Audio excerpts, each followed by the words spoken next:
Tandem mass spectrometry has become a valuable tool for characterizing structurally complex compounds.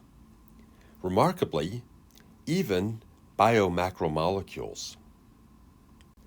This is commonly used now for characterization of oligosaccharides, oligonucleotides, and even proteins. Analysis of the most complex compounds requires computational methods.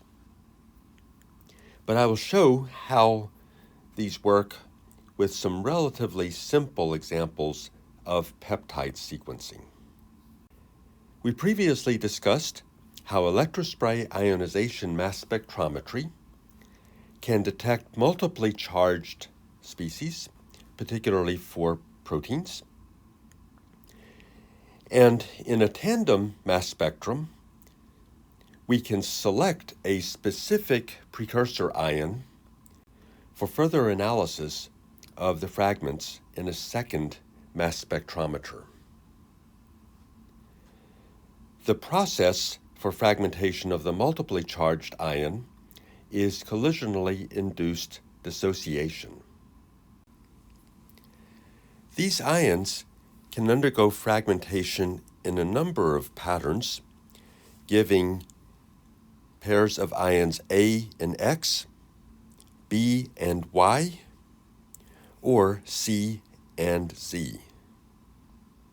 However, the most common fragmentation process from doubly charged precursor ions is fragmentation into the B ion and the Y ion. The B ion can be thought of as an acylium ion, whereas the Y ion is a terminal ammonium cation. These ions can also decompose by a number of processes. Decarbonylation gives an A ion pattern. This is identified by loss of M-28. And A ions can further decompose to give ammonium ions, which can be fingerprints for specific amino acids in the peptide. The Y ion can also undergo a fragmentation to lose neutral ammonia in an M-17 process, giving a Z ion. One occasionally also will see side chain fragmentations. For instance, the carboxylic acid containing amino acids aspartate and glutamate can undergo a dehydration, loss of water, M-18, to give an acylium ion. The corresponding side chain amides, asparagine and glutamine, can undergo loss of ammonia in an M-17 process.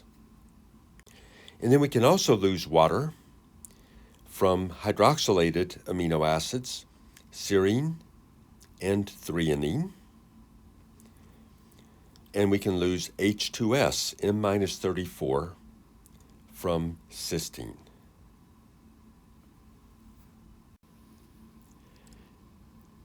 This is a representative spectrum from a tandem mass spectrometry experiment. What has happened is that an initial electrospray mass spectrometer has generated several multiply charged ions. We can select for the doubly charged ion, and then that ion is analyzed by collisionally induced dissociation in a second mass spectrometer to give the data that is shown here. We see the doubly charged ion in this spectrum, and then there are many other fragments, most of which are singly charged. In this video, I will show how we can deconvolute this information to obtain the primary structure of a peptide, which is typically depicted as shown in the upper right. Note that we can distinguish between most of the amino acids, except for leucine and isoleucine, which are isomers. But there are other ways to distinguish between those two, including some techniques that are beyond the scope of this course. This table is an important resource that gives the residue masses of the amino acid within a peptide, as well as the corresponding ammonium ions. Note that almost all of the amino acids can be distinguished from each other with at least one mass resolution, with the exception of the isomers leucine and isoleucine. And then it happens that glutamine and lysine have masses that are very close to each other. This table also includes oxidized methionine, having a similar mass to that of phenylalanine, but the oxidized methionine is fairly rare. We will also use this table, which collects the mass overcharge of a number of dipeptide B2 ions. And in the sample problem, I will show how we use this table. The sample spectrum will be for a peptide arising from tryptin digestion. Recall that tryptin digestion cleaves the peptide bonds between basic amino acids and the rest of the chain, and so the carbon terminus will generally be a lysine or an arginine residue.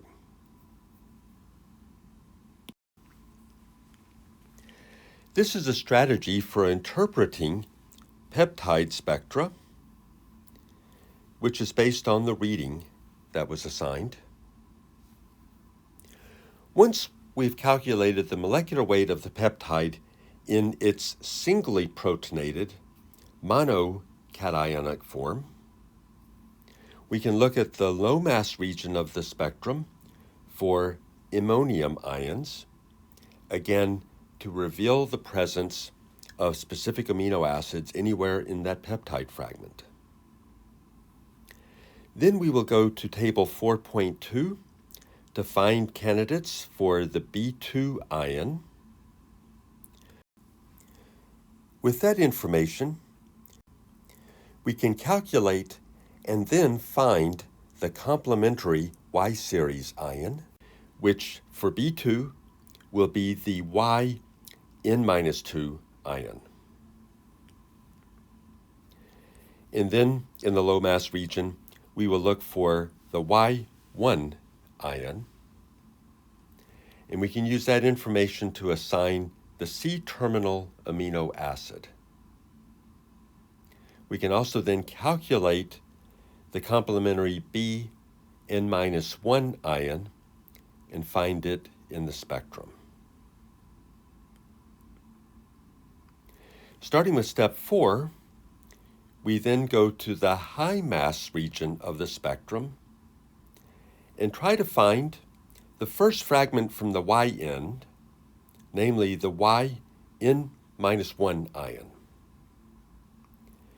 From this information, I will show how we can then use the information from the B2 ion to assign the nature of the second amino acid and the N-terminal amino acid. Steps 5 and 6 can be interchanged, but in one scenario, we can then extend the B ion series toward higher mass to charge ratios, going toward the N-terminus, and calculate the corresponding Y ion. Or we can extend the Y ion series toward lower mass per charge, toward the C-terminus. And then the final step is to sum all of the amino acid assignments and to check to see that the information that we obtained from sequencing matches the mass that is measured for the peptide from the initial electrospray ionization spectrum. This is the spectrum for the sample problem, but since so much of the information is near the baseline, I'll blow this up and apply the process in the spectrum that is depicted in this way, with the base peak off of the page. For the doubly charged ion, M over Z of 389.9, we know that the mass of the doubly protonated ion is 779.8 Daltons, and the mass of the monoprotonated peptide then 778.8 Daltons. For the first step, we look at the low mass region for any ammonium ions. Now this can be quite limited if the mass spectrum does not show peaks below M over Z of 100. But we do see one peak at 120.2. And if you go back and refer to table 4.1, you will see that a 120 peak corresponds to an ammonium ion from phenylalanine, which I will refer to by its single letter abbreviation, F. This simply tells us that there is a phenylalanine somewhere in the peptide. It doesn't tell us where. And unfortunately, this limited information doesn't tell us about any iminium ions from lower weight amino acid residues. For step 2, we now look for a candidate as the B2 ion. The B2 ion is often accompanied by an A2 ion, separated by 28 mass units. And we actually see that pattern in the pair of peaks at 233.0 and then at 28 mass units higher, 261.2. And so I will label these as possible A2 and B2 candidates. We now will need to check table 4.2. We look for candidates in this table that are exactly 261. And I basically advise going down the column of numbers until we get to a candidate. Here's a dipeptide 261 that is tyrosine and proline. And then another candidate a few columns over that is phenylalanine and either leucine or isoleucine.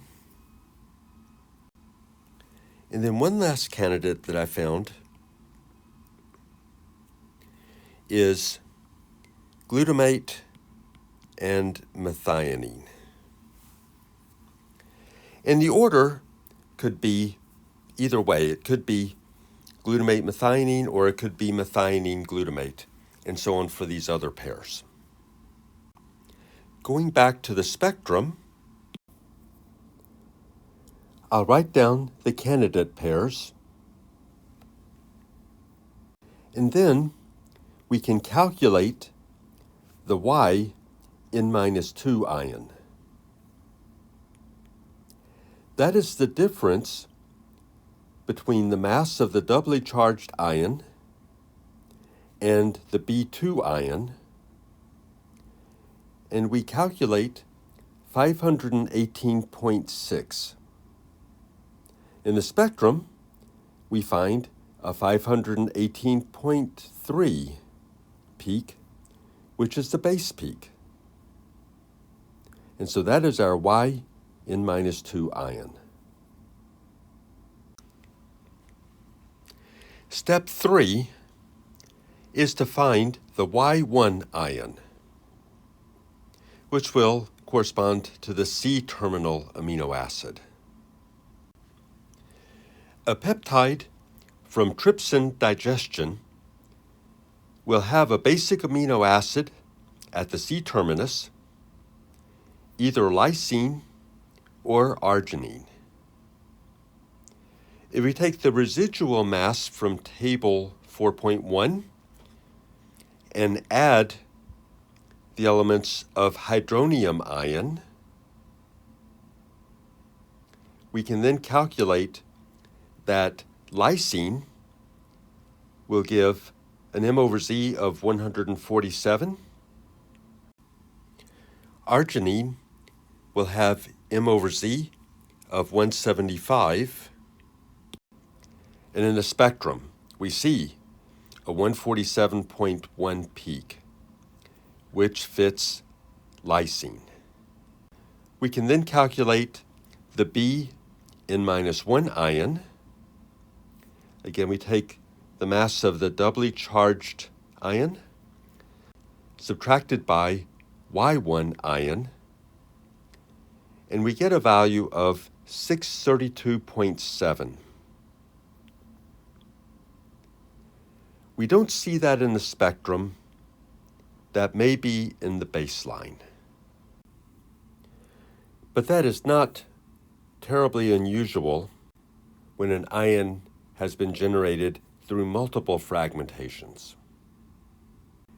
We can summarize below what we understand so far. We have a small number of candidates for the 2 amino acids at the N-terminus. We have an unknown region of 371.5 Daltons, and we've established that the C-terminus is lysine.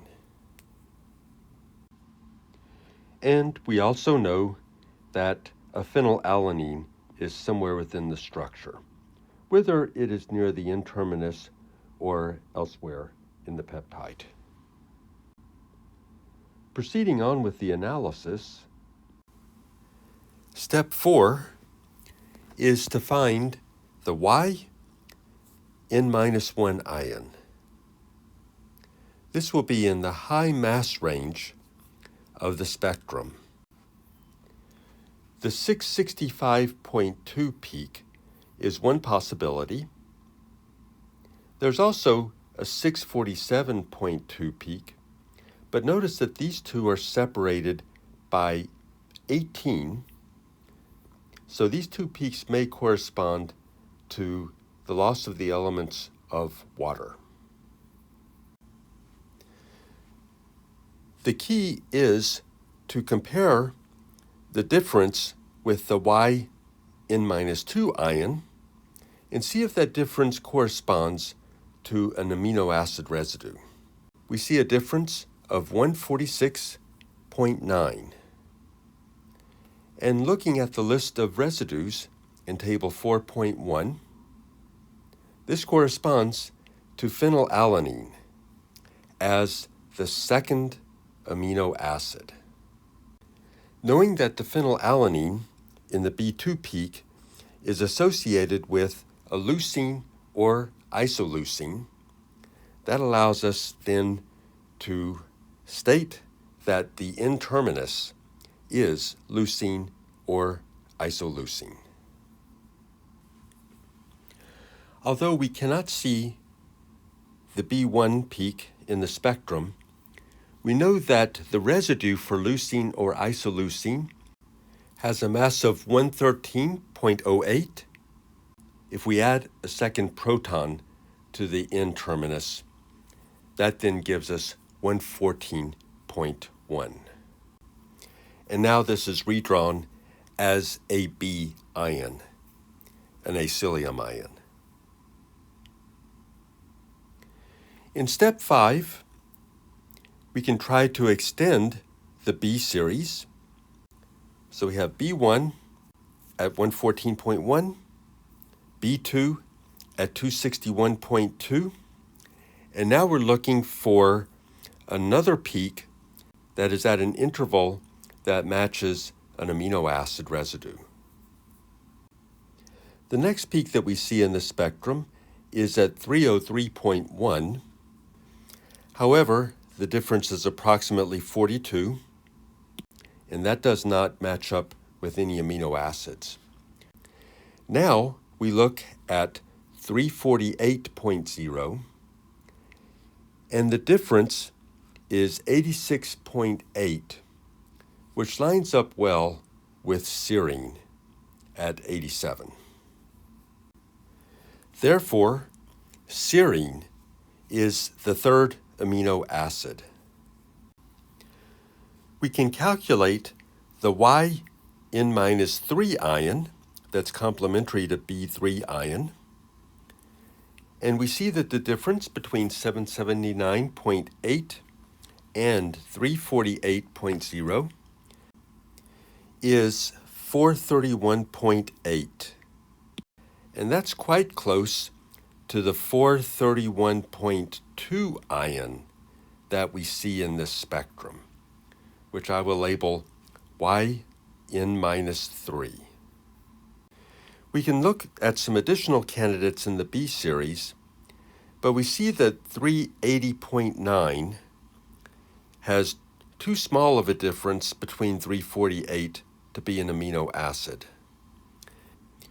458.0 has a 110 difference, which does not match up with an amino acid residue, nor does the 500.2 line up. In fact, it appears that the 500.2 may be an M-18 from the Yn+2 peak. So switching over to the Y series, step 6 begins with what we know about Yn-3 ion, and we look for other candidates with lower M over Z. The 380.9 ion only has a difference of 50.3, so that doesn't qualify as an amino acid residue. But if we look at the 303.1 ion that has not yet been assigned, we now see a difference of 128.1. Looking at table 4.1, that could be either glutamine or lysine. However, we know that this peptide comes from trypsin digestion, so if there had been a lysine at that position, peptide bond cleavage would have occurred. So by process of elimination, this is probably the glutamine. For the Yn-5 ion, the next unassigned ion is at 204.1. Difference is 99.0, and that corresponds to valine. We can calculate the complementary ions, B4, which should be at 476.7. We still can't really see that in the spectrum. We can also calculate the B5 peak. That is calculated to be at 575.7. We can see an ion in the spectrum at 575.0. Notice that we have now assigned all but 2 of the ions in this spectrum. So I'll update the summary below to show the glutamine and the valine. We now only have 57 Daltons that are not accounted for. And recall that 57 Daltons is the residue mass of glycine. You can check that in table 4.1. Step 7 is then to add up all of the residues, adding the hydroxyl group to the C-terminus, since that wasn't considered in the table of residue masses. Also adding hydrogen to the N-terminus, and a proton for charge. In summary, with H3O+, and then the residue masses of the amino acids, we can come up with the following sum that matches the measured M plus proton. I would conclude by summarizing the structure and the assignments on a mass spectrum that has portions of this blown up to higher amplitude. In this case, we can see a few more of the peaks that were absent or not obvious in the baseline of the spectrum that I showed earlier. I will label the ammonium ion and the A and B peaks. Notice that we can now see B4 at 476.0 and B6 at 632.3. In addition to assigning the Y series, we can also see a few more fragments from dehydration, M-18.